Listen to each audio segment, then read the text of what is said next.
Well, security concerns at the Ector County Courthouse. That's after a judge received a death threat. There wasn't a bailiff in her courtroom when it happened. Alejandra Guzman tells you why this judge pushed to make a change. Alejandra. Crystal, Trevor, a new bailiff will soon join the Ector County Courthouse team to protect the well-being of all parties involved after a death threat was made. 446 District Court Judge Sara Billingsley walks into her court on a daily basis, but one verdict made a difference almost 2 weeks ago.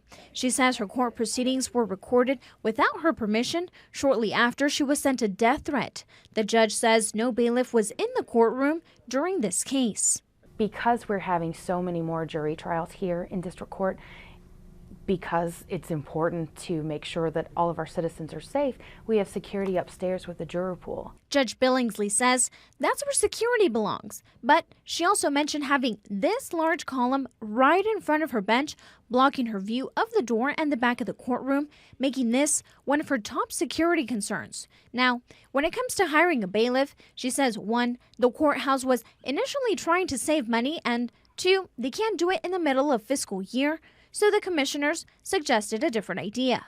Reappropriate a bailiff from the 4th floor from one of those judges and move him down here. But there was a problem. By law, the 70th and 161st courts must have a bailiff at all times. So that left the 358 and the 244. And I just don't think that's fair because every court is just as important as the other. There was one loophole left. Law says you can only create a new position in case of an emergency.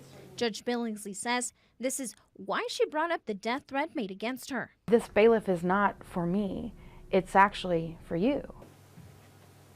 Billingsley says Human Resources has already put an ad on the Ector County website. The Sheriff's Office, as well as the Director of the Courthouse Security, will help find the right candidate.